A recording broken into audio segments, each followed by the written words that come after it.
students, welcome to Siddhi Haryana. So we are discussing some of the important topics for Haryana Civil Services that is coming on 11th of February 2024. So today polity का एक बहुत important topic मैं आपके साथ discuss करने वाली हूँ, that is fundamental rights. बहुत ही इंपॉर्टेंट टॉपिक है, कोई भी एग्जाम हो इसमें से क्वेश्चंस बहुत ज़्यादा आते हैं. हरियाणा में भी अगर आप देख ले article based question, fundamental rights में से क्वेश्चन डायरेक्ट आर्टिकल्स पूछ लेते हैं. सो ब्रीफली इस टॉपिक को आज हम डिस्कस करेंगे, राइट. सो फंडामेंटल राइट्स बेसिकली होते क्या है? If somebody asks you fundamental rights क्या है, तो हमारी कुछ ऐसी राइट्स होते हैं कि हम डिमांड कर सकते हैं कि हमें ये मिलना चाहिए, हमें बोलने की आज़ादी मिलनी चाहिए, हमें चलने फिरने की आज़ादी मिलनी चाहिए, राइट. ऑल्दो एब्सोल्यूट नहीं है, रिस्ट्रिक्शंस लगाई जा सकती है, रिस्ट्रिक्शंस भी है इसमें, राइट. बट हमें कुछ फंडामेंटल राइट्स, अधिकार दिए गए हैं, ठीक है, कॉन्स्टिट्यूशन ने. सो वो फंडामेंटल राइट्स जो है हमारे कॉन्स्टिट्यूशन के पार्ट 3 में लिखे गए हैं, ठीक है. हमारे कॉन्स्टिट्यूशन के डिफरेंट पार्ट्स या डिफरेंट भाग बने हुए हैं, ठीक है. हर पार्ट डिफरेंट टॉपिक से डील करता है, हमारे लिए एज अ गाइड एक्ट करता है यही कॉन्स्टिट्यूशन. उस कॉन्स्टिट्यूशन के पार्ट 3 में फंडामेंटल राइट्स के बारे में बात की गई है, ठीक है. पार्ट 3 की भी अगर हम बात करें उसमें से आर्टिकल 12 to 35 जो है वो बेसिकली फंडामेंटल राइट से डील करते हैं, राइट. अब ये हर आर्टिकल के बारे में डिटेल जानना जरूरी है क्योंकि क्वेश्चंस आते हैं, ठीक है. सो आर्टिकल 12 से ही शुरू करते हैं, ठीक है. अब देखिए, आप कोई भी लॉ पढ़ ले, कोई भी कॉन्स्टिट्यूशन पढ़ ले, कॉन्स्टिट्यूशन के आर्टिकल सबसे पहले वो शुरू होता है डेफिनेशन से, ठीक है. कोई भी लेटेस्ट लॉ आए ना, उठा के देखना, इट स्टार्ट्स विद डेफिनेशन, ठीक है. क्योंकि देखिए, लॉ में डिफाइन करना, क्लियरली लिखना कि क्या शब्द का क्या मीनिंग है वो बहुत जरूरी है, ठीक है. आपकी और मेरी भाषा में स्टेट का मतलब कुछ भी हो सकता है, बट लीगल टर्म्स में लॉयर्स और जुडिशरी किस चीज को स्टेट मानेगी, दैट एक्सक्लूसिवली अगर रिटन है उसी चीज को माना जाएगा, ठीक है. सो इसीलिए यहां एक्सक्लूसिवली स्टेट की डेफिनेशन लिखी हुई है, राइट. हम सब स्टेट जो है गवर्नमेंट को समझते हैं, बट एक्चुअल लीगल टर्म्स में स्टेट क्या है उसकी डेफिनेशन आर्टिकल 12 में लिखी गई है. सो स्टेट क्या है आर्टिकल 12 के अकॉर्डिंग? फर्स्टली सेंटर एग्जीक्यूटिव, ठीक है. सेंट्रल एग्जीक्यूटिव मतलब जैसे कि प्राइम मिनिस्टर हो गए, आपके प्रेसिडेंट हो गए, काउंसिल ऑफ मिनिस्टर्स होगी, या आपकी पूरी सिविल सर्विसेज की ब्यूरोक्रेसी, ठीक है. सेंट्रल लेवल पे वो एग्जीक्यूटिव का काम करते हैं, यूनियन लेवल पे एग्जीक्यूटिव का काम करते हैं. एग्जीक्यूटिव मतलब इम्प्लीमेंटेशन ऑफ द पॉलिसीज, ठीक है. सो ये सबसे पहले स्टेट का पार्ट माना जाएगा, राइट. इसके बाद our law making institution, our union law making institution that is parliament is also a part of state, ठीक है. ये भी गवर्नमेंट का पार्ट कहलाएगी for the purpose of this articles, ठीक है. लीगल टर्म्स में बात कर रहे हैं हम, लेमैन की टर्म में बात नहीं कर रहे हैं. लॉ के बेसिस पे अगर जुडिशरी में कभी केस जाना हो तो स्टेट किसको कंसिडर किया जाएगा, स्पेशली इस आर्टिकल में, इस पार्ट में, इन सबको. Firstly central executive, parliament of India जो हमारे लिए लॉज बनाती है तो वो भी स्टेट का पार्ट है. पार्लियामेंट भी ऐसा कोई लॉ नहीं बना सकती जो हमारे फंडामेंटल राइट्स को अब्रिज करे, राइट, ठीक है. सो पार्लियामेंट इंक्लूड हो गई. देन स्टेट लेवल पे एग्जीक्यूटिव यानी कि सीएम हो गया आपका, गवर्नर हो गए, स्टेट लेवल पे काउंसिल ऑफ मिनिस्टर्स हो गई, स्टेट लेवल पे ब्यूरोक्रेसी हो गई, वो सब आपका स्टेट का पार्ट रहेंगे. ऐसे ही स्टेट के लेवल पे जो लेजिस्लेचर है, लॉ मेकिंग बॉडी है, जिसे हम लेजिस्लेटिव असेंबली भी कहते हैं, एमएलएज होते हैं जहां पे हम जिनको इलेक्ट करते हैं, वो सब स्टेट का पार्ट है, ठीक है. कोई भी लेजिस्लेटिव असेंबली ऐसा कोई लॉ नहीं बना सकती जो हमारे फंडामेंटल राइट्स को अब्रिज करे, राइट.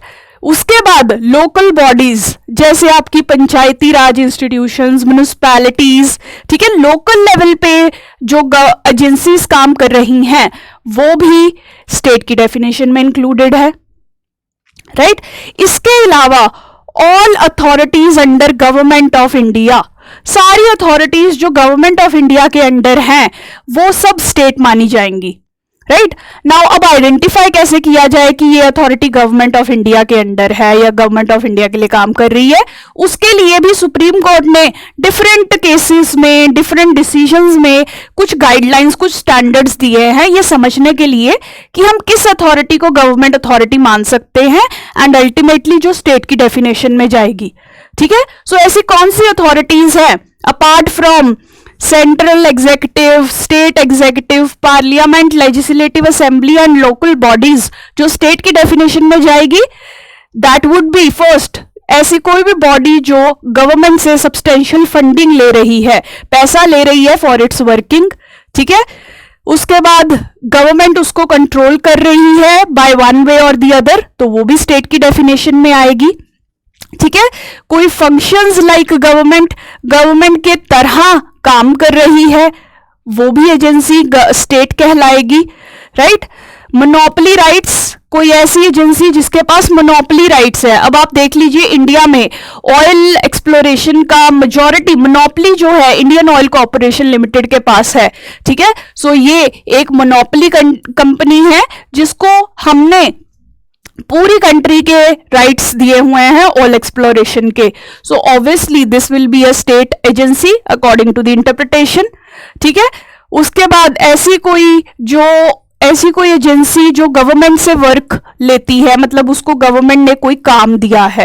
राइट, जैसे आप समझ लीजिए हमारी research organisations like CSIR, Indian council of agricultural research, इन सबको काम कौन दे रहा है? गवर्नमेंट। इनको फंडिंग भी दे रही है गवर्नमेंट, इनके एम्प्लॉयज को भी फंडिंग या सैलरी दे रही है गवर्नमेंट। सो ये सब जो है, ये क्राइटेरियाज हम यूज कर सकते हैं टू नो कि कौन सी गवर्नमेंट एजेंसी है जो कि स्टेट की डेफिनेशन में कंसिडर की जाएगी।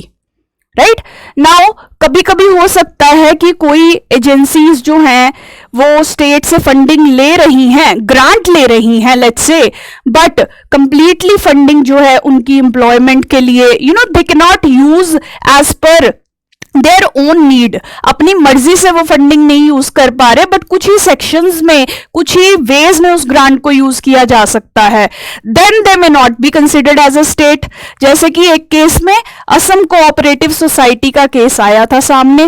राइट, सो उसमें क्या कहा गया कि Assam cooperative society is not state, क्योंकि भले ही ये असम गवर्नमेंट से ग्रांट ले रही है, बट ये उस ग्रांट से या स्टेट गवर्नमेंट को ये नहीं कह सकती कि वो ग्रांट जो है हमारे एम्प्लॉयज को सैलरी पे करने के लिए यूज करो। राइट, सो मतलब कि इसको दान वगैरह मिल रहा होगा स्टेट गवर्नमेंट से, बट वो ऐसे कोई फंडिंग नहीं है कि ये अपनी मर्जी से उसको पैसे को यूज कर सके। ठीक है, सो ये थोड़ी डिफिकल्ट कंडीशंस है, ज्यादा डिटेल में हमें जाने की जरूरत नहीं है, बस ये कंडीशंस थोड़ी पता होनी चाहिए क्योंकि हमें क्वेश्चन आ सकता है कि किसको स्टेट कंसिडर किया जाता है। Apart from this, government agencies who receive funding और who function for government, function like government. ठीक है, वैसी एजेंसीज को भी स्टेट की डेफिनेशन में कंसिडर किया जाता है। ठीक है, 12th आर्टिकल पे इस तरीके के क्वेश्चन बन सकते हैं। नेक्स्ट आर्टिकल करते हैं, आर्टिकल 13। राइट, ये 12th आर्टिकल है, इसमें से इस तरीके के क्वेश्चन बन सकते हैं। आपको सिर्फ ये पूछा जाएगा कि स्टेट की डेफिनेशन में कौन आता है, सो वो आपको पार्ट्स याद रखने हैं कि स्टेट की डेफिनेशन में क्या कौन कौन आता है। राइट, आर्टिकल 13 ये कहता है बेसिकली कि कोई भी लॉ, गवर्नमेंट का कोई भी लॉ जो है फंडामेंटल राइट्स को अगर एब्रिज करेगा, खत्म करेगा या किसी तरीके से हार्म करेगा, तो उसे हम नल एंड वॉइड कंसिडर करेंगे, उस लॉ को मान्यता नहीं दी जाएगी, कहने का मतलब। ठीक है, so that law will be considered null and void if it abridges your fundamental rights. ठीक है, सो इसमें लॉ, अगेन लॉ किसको कहा जाएगा? ठीक है, ये जानना बहुत जरूरी है। लॉ ऑर्डिनेंस को कहा जाएगा, या सेंटर या स्टेट गवर्नमेंट ने कोई भी अगर लॉ बनाया है that will be part of law. Centre हो चाहे स्टेट गवर्नमेंट का लॉ हो, that will be part of this definition. Ordinance जो प्रेसिडेंट बनाता है, प्रेसिडेंट फ्रेम करता है, that is also a law.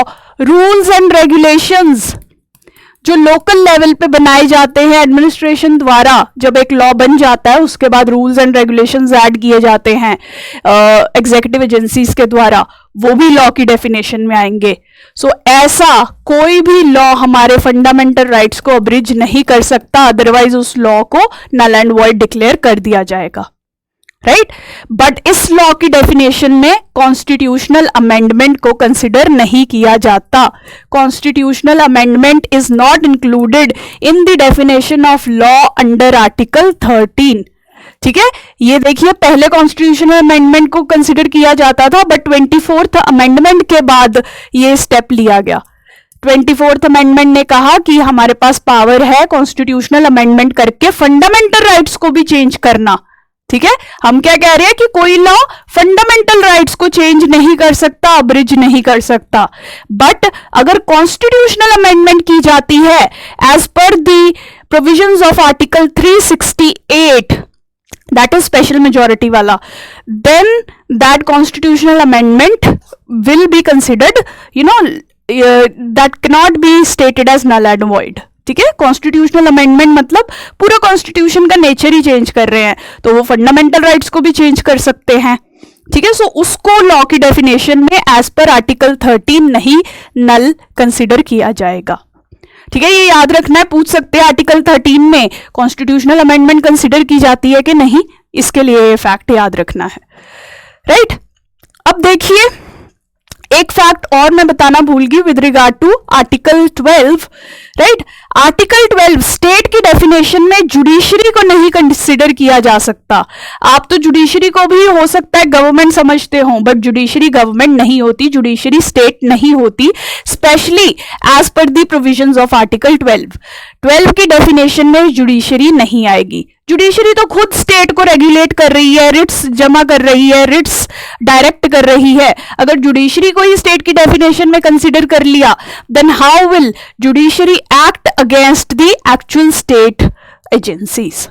ठीक है, इस पर्पस की वजह से सुप्रीम कोर्ट ने यह डिक्लेयर किया था in a case that is called Naresh versus state of Maharashtra 1967 में। जुडिशरी ने यह डिक्लेयर किया था that this definition of state does not include judiciary. ये फैक्ट भी याद रखना है, स्टेट की डेफिनेशन में जुडिशरी नहीं आती है, राइट। नाउ सो देखिए इसके हिसाब से आर्टिकल 12 हो गया, स्टेट कौन है, आर्टिकल 13 हो गया, लॉज जो हैं वो फंडामेंटल राइट्स को अब्रिज नहीं कर सकते, वो नल एंड वॉइड होंगे, बट इसमें कॉन्स्टिट्यूशनल अमेंडमेंट नहीं कंसिडर की जाती, राइट। सो अब फंडामेंटल राइट्स हमारे आर्टिकल 14 से शुरू होते हैं। अगर आप ओरिजिनल कॉन्स्टिट्यूशन पढ़ें उसमें 7 फंडामेंटल राइट्स थे हमारे पास, राइट, टोटल 7 फंडामेंटल राइट्स थे, बट अब हमारे पास सिर्फ 6 फंडामेंटल राइट्स रह गए हैं, क्योंकि 44th कॉन्स्टिट्यूशनल अमेंडमेंट ने एक फंडामेंटल राइट हटा दिया था। ठीक है, सो पहले वो 6 फंडामेंटल राइट्स देखते हैं और जो एक हट गया था वो अलग से। सो फर्स्ट फंडामेंटल राइट है राइट टू इक्वालिटी, सबको इक्वल ट्रीट करा जाएगा। सो आर्टिकल 14 से लेके 18 तक इसकी डिटेल्स दी है कि किस किस एरिया में किस तरीके की इक्वालिटी हम एस्टैब्लिश करने वाले हैं। ठीक है, फर्स्ट। सेकंड फंडामेंटल राइट है हमारा राइट टू फ्रीडम, आजादी जिसे हम कहते हैं। डिफरेंट टाइप ऑफ आजादी डिफाइन की गई है आर्टिकल 19 से 22 तक, घूमने फिरने की, बोलने की, एसोसिएशन बनाने की, यूनियन बनाने की, all of that has been defined in detail from article 19 to 22। ठीक है, थर्ड है राइट अगेंस्ट एक्सप्लॉयटेशन, कोई आपको एक्सप्लॉइट नहीं कर सकता या कोई किसी बच्चे को एक्सप्लॉइट नहीं कर सकता, कोई मैनुअल स्क्वेंजर्स को एक्सप्लॉयटेशन नहीं होनी चाहिए। ये सब कहां लिखा गया है, आर्टिकल 23 से 24। इवन प्रिजनर्स का भी ये राइट है, उनको एक्सप्लॉइट नहीं किया जाता। इवन इफ उन्होंने कोई क्राइम किया है, वो जेल में है, still they have this right against exploitation. ठीक है, सो ये सब कहां लिखा गया है, 23 और 24 में। ठीक है, उसके आगे है right to freedom of religion, धर्म को कैसे प्रैक्टिस करना है, किस तरीके से प्रोफेस करना है, उस सब की भी आजादी दी गई है इंडिया में। और उसके लिए आर्टिकल 25 to 28 बताएंगे सारी डिटेल्स कि किस तरीके से रिलीजियस फ्रीडम वर्क करेगी। ठीक है, अब इसके बाद right to cultural and educational rights, ठीक है, हमारे कल्चरल और एजुकेशनल राइट्स भी है। हम अपने तरीके से अपनी कल्चर को आगे बढ़ा सकते हैं, अपने एजुकेशन सिस्टम्स को आगे बढ़ा सकते हैं। सो ये भी लिखा गया है आर्टिकल 29 to 30 में, ठीक है।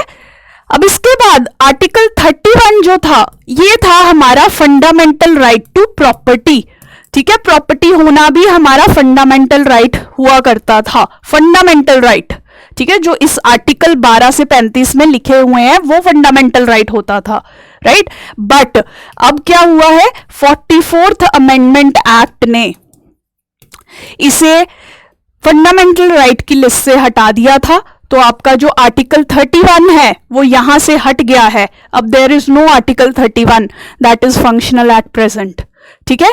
ये जो है बेसिक कॉन्स्टिट्यूशनल राइट बना दिया गया है, ये कॉन्स्टिट्यूशन के आर्टिकल 300A में ऐड कर दिया गया है कि आप लोगों के पास प्रॉपर्टी का राइट है बट वो फंडामेंटल राइट नहीं है, ठीक है। फंडामेंटल राइट और नॉर्मल राइट्स में क्या फर्क है, कमेंट सेक्शन में आप बताएंगे आज, otherwise I will discuss this in detail in classes. Fundamental right और नॉर्मल कॉन्स्टिट्यूशनल राइट्स में क्या फर्क है, क्यों ये डिमोशन लग रहा है हमें, ठीक है तो दोनों ही कॉन्स्टिट्यूशन में, फिर फर्क क्या है, ठीक है। So fundamental right of property यहां से हटा के it has been shifted to article 300A by the 44th amendment act, ठीक है, ये याद रखना है। एंड देन बच गया लास्ट फंडामेंटल राइट हमारा, right to constitutional remedies, article 32, very important again.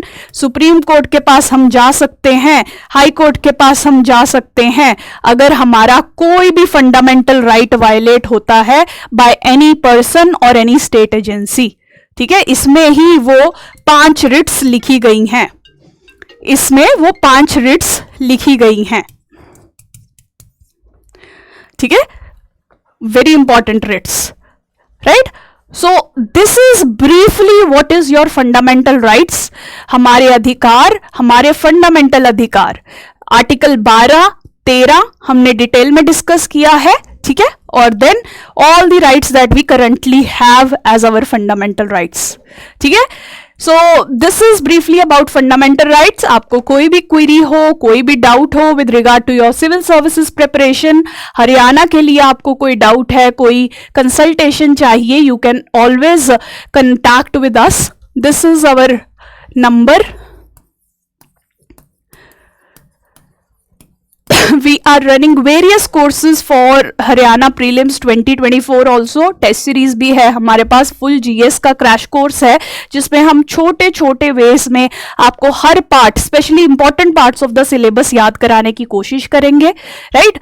So you can enrol for that, just message us on this number for getting cleared any queries that you have. Thank you so much for joining.